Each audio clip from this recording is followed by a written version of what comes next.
Hello, Lockport Township High School District 205 parents and guardians.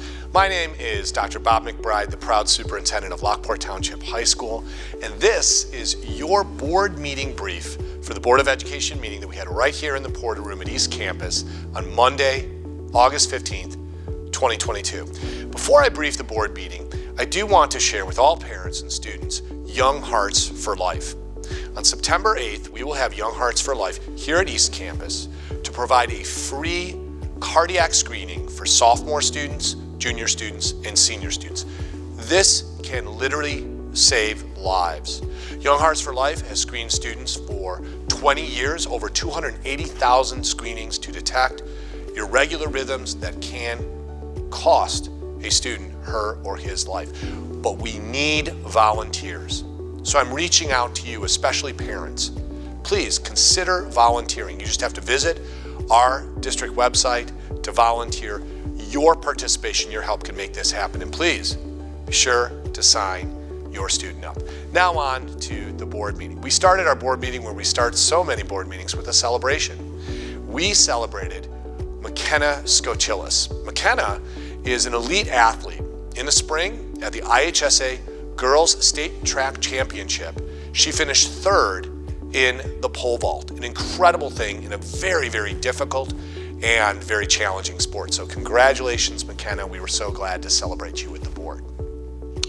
Then our Board of Education actually did a presentation to board members. Our Vice President, Dick Ives, and our Secretary, Veronica Shaw, presented not only to the public but also to fellow board members their vision of a retreat that the board did on August 6th with boards of education from across the state when they went to a workshop from the Illinois Association of School Boards based on the work of author David Horsager and his book, The Trust Edge.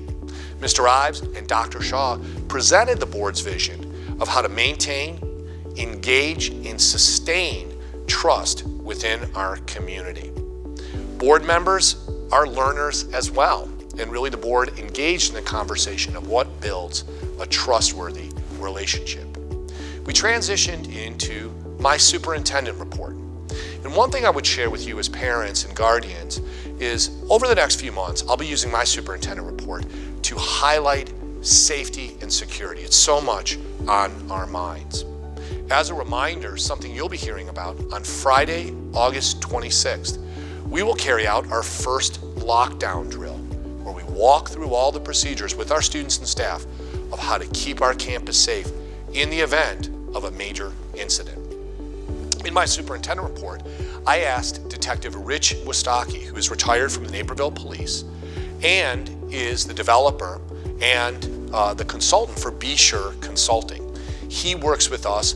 Detective Wistocki is a national expert on an important area that we have to be aware of and we have to surveil, and that is cyberspace.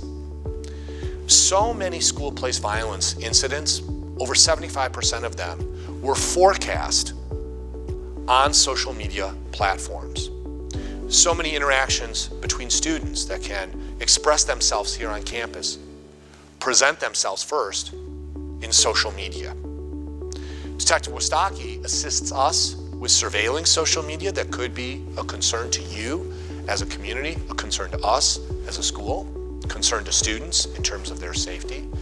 But also Detective Wistocki provides parent education and student education. And when our students make a decision that they shouldn't make, through Detective Wistocki and Be Sure Consulting's online utility, Juvenile Justice Online, rather than punishing, rather than suspending, rather than arresting, we use Juvenile Justice Online to educate and redirect students about the choices that they're making, either on social media, with vaping, or with other dangerous or destructive decisions. That arena of surveilling cyberspace is one way that we keep all of us safe, here on campus, there on the internet as well. I also briefed the board of where we're at with COVID prevention and mitigation. We're really where we were at on February 14th. We have a plan that we approved on August 2nd, 2021, that we have been using since February 14th. It really is a personal health management plan that invites you as parents, your students, to manage your health. please do not send a student to school who has any type of COVID symptoms, and that really goes for flu symptoms or sinus infective symptoms or cold symptoms. It keeps disease off campus.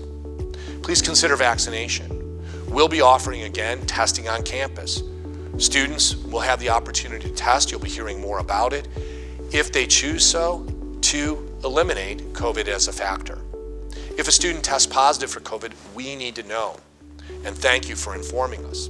A student would stay home and isolate for 5 days. That student is eligible to come back to campus for 5 days as long as those next 5 days are fully masked. Otherwise, it is a 10-day isolation off campus. Finally, if a child or a staff member feels that a mask is appropriate for them, wear one. You may choose to wear a mask. You may choose not to wear a mask. Thank you so much for helping us manage student health, campus health, staff health, and keeping healthy. Finally, as I mentioned, Young Hearts for Life, I briefed the board on that. Such an important thing to keep our students free from sudden cardiac arrest as adolescents. And we closed out my superintendent report discussing facilities just as we did last month. We have space needs here at East Campus where so many of our programs have changed over the years and have different demands and requirements. But our most important facility issue is Central Campus. Our board is beginning to coalesce around an opinion that we should renovate. We should make the investment in a property like Central to lead it through the next 50 or 70 years in terms of all of its major mechanicals, in terms of its structural frame, but most importantly, in terms of the types of classrooms and spaces that students deserve for a modern education. You'll be hearing more about the board's deliberations as we move forward. And speaking about facilities, we ended the board meeting approving a vendor to do a renovation of our sound and electricity in the East Campus auditorium, an important space that we use all the time, and that renovation will be taking place in December, January, and February of this school year. Thank you so much for listening in to this board meeting brief for the board meeting we had right here in the Porter Room on August 15th. Thanks so much. We've had a great start to school, and we appreciate so much you doing everything you did at home to get your students ready for a great school year. As always, go Porters.